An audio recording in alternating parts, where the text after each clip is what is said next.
बीमारी हो गई, बच्चा बीमार हो गया, स्त्री बीमार, 50,000 लगेगा ऑपरेशन में।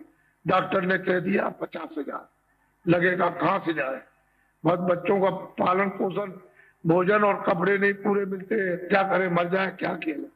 तो दुआ मांगते, आशीर्वाद कहते हैं, आशीर्वाद दे, दुआ दे, दया दृष्टि कर दीजिए। तो मैं इनकी बातें बड़े ध्यान से सुना करता हूं। ऐसा नहीं है कि आपकी कोई बात सुनूं और फेंक दूं, तो मुझे आपकी बात को सुनकर के तकलीफ होती। साधु वही है कि दूसरे की तकलीफ को देख करके उसका हृदय द्रवित हो जाए, उसके लिए सोचने लगे कि इसका कष्ट कैसे जाए। तो असल चीज यह है कि बड़ी तकलीफ। फिर ये कहते हैं कि घर में झगड़ा, बहुत मुकदमे, अब तुम उधर चले गए उस तरफ को, तो वहां मुकदमे में उस घेरे में फंस गए, अब वहां से निकल नहीं सकते हो, तो फंसा दिया। दौड़ते रहो, आते रहो, जाते रहो, आते रहो, समय खराब होगा आपका, वहां जाओगे बर्बाद होगा, दिन भर बैठे रहोगे, ऐसे करके खाओगे पियोगे नहीं, ऐसे शाम को कह दिया जाएगा जाओ, 2 महीने में तारीख पड़ गई या 15 दिन में पड़ गई, तो आने का खर्चा, जाने का खर्चा, दिन भर बैठे रहो ऐसे भूखे प्यासे, और मतलब ये घर का काम छोड़ दो तो 1-2 मार झगड़ा, घर घर का झगड़ा, भाइयों का झगड़ा, पड़ोसियों का झगड़ा, इनका झगड़ा, छोटों का बड़ों का, ये झगड़ा, फिर ये बीमारी आप बताइए। फिर ये कहते हैं महाराज हमारे ऊपर बड़ा सरकारी कर्जा हो गया है, हमारी जली हुई जमीन और हमारा जानवर नीलाम चढ़ गए, ये अगर चले गए तो मतलब ये हमारे बच्चे कहाँ, तो क्या करेंगे? ऐसी दुआ आशीर्वाद दे दो कि ये लिखा हुआ मिट जाए। देखिए उनकी बात को समझिए, लिखा हुआ मिट जाए, क्या ब्याज और कर्जा सब मिट जाए। ये वैसे कोई बड़ी बात नहीं है, लेकिन यह है किसी किसी के लिए। किसके लिए? जो भक्त होता।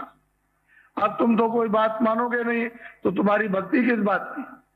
जब कोई आप बात नहीं मानेंगे, आदेश का, जो आपको आदेश दिया जाएगा उसको सुनोगे नहीं, समझोगे नहीं, मानोगे नहीं, तो फिर कैसे काम होगा? अगर बच्चा भी घर में लायक है और आदेश का पालन करता है तो माँ बाप प्यार करते हैं, और वो माँ बाप कहते रहे और बच्चा कुछ ना करे तो कौन उसे प्यार करे? ये तो तुम्हारे घर की ही दशा है। तो इतना बड़ा संकट जो आप पर, तो हम उसको ध्यान से सुनते हैं। ऐसा नहीं कि हमने ऐसे ही फेंक दिया, हम तो बहुत दिनों से विचार कर रहे हैं इस बात। तो मेरी मोटी बात को ध्यान से सुनो। जितने लोग आए हो, तुम हिंदू मुसलमान, छोटे बड़े, अमीर गरीब, इससे हमको कोई मतलब नहीं, कोई जाति हो, हमारी तरफ से कोई जाति नहीं, हमारी तरफ से तो मनुष्य जाति है। इंसान मतलब यह है कि और नहीं। अगर कहीं धोबी की दुकान शहर में लगा ले और कपड़े धोए, तो उसको कोई नहीं कहेगा चले जाओ धोबी के पास, वो बैठा हुआ उस चौराहे पर।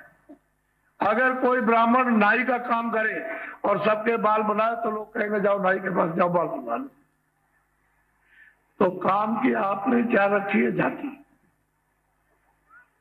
उसकी जाति नहीं थी, लेकिन काम की जाति। अब नाई है, धोबी है, बढ़ई है, लोहार है, तो ये मास्टर है, तो ये मतलब ये है, तो ये काश्तकार है, इस तरह से नाम रखिए। बाकी जाति कुछ नहीं। आदमी था। अरे भाई जब तुम आए थे, पैदा हुए थे, तब तो तुम्हारा कोई नाम नहीं था, तो नाम तुम्हारा रखवाया गया कि भाई तो एक शकल है, उसका नाम क्या है? कल्लू, रामदीन, ये मोहम्मद नूर, ये नाम रखा गया। तो मतलब यह है कि पहले तो कोई नाम नहीं था, तुम किस जाति के हो, तो कह लगे भाई कुछ नहीं, तो जिसके यहाँ रहोगे वो कहोगे भाई उसी जाति के होंगे। मनुष्य की कोई जाति, मनुष्य इसकी जात को ऐसे अपने व्यवस्था के लिए आपने नाम रखा। व्यवस्था के लिए जहां दफ्तर नहीं है, दफ्तर खुल गया तो दफ्तर का नाम रख दिया कि इसमें ये काम होता है। अब ये खेती है, आप मतलब एक आप काम करते हो, तो ये खेती है, अनाज पैदा करती है, तो नाम रख दिया। वैसे मनुष्य की कोई जाति नहीं है, काम। इसी को कर्म प्रधान विश्व, कर्म ही प्रधान। अच्छा उसमें हो, पूरा 2 ही काम है। वो मतलब ये है कि उसी से ये टिकाव है। अगर कर्म आपका अच्छा बुरा छूट जाए, पाप और पुण्य, तो यहाँ तुम 1 मिनट नहीं रह सकते हो।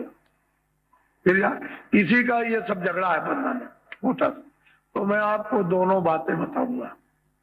एक तो तुम्हारी आत्मा के कल्याण के लिए, क्योंकि सब चाहते हैं कि हमारा आत्म कल्याण हो जाए, और एक शरीर कल्याण, शरीर लाभ के लिए।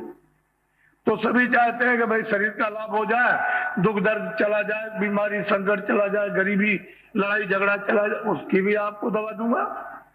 आप घबराते क्यों? लेकिन जितने लोग यहाँ पर आए हुए, 1 पैसे 2 पैसे 4 पैसे आने दो, तुम्हारी बीमारी में, तुम्हारे इसमें, तुम्हारी गरीबी में, तुम्हारे बच्चों को इनमें उनमें जितनी भी तुम्हारी तकलीफ होगी, उसमें 1 पैसे से 2 आने तक फायदा होगा। आप क्यों घबराते हो? हम तो फायदा करने के लिए आए, नुकसान नहीं। अब तुम वो अगर कुछ दिया जाए और तुमको लेने नहीं आता है तो दे दिया तो ऐसे फेंक दोगे, और क्या करो? जब उसका मूल्य नहीं मालूम है आपको तो आप क्या करोगे? ऐसे लिया फेंक दिया तो लेने ही नहीं आता। अगर महात्मा कुछ दुआ दे, कुछ आशीर्वाद दे, कुछ दया करे, कुछ कृपा करे, कुछ मेहरबानी करे, तो आपको लेने नहीं आता, बस हो गया काम।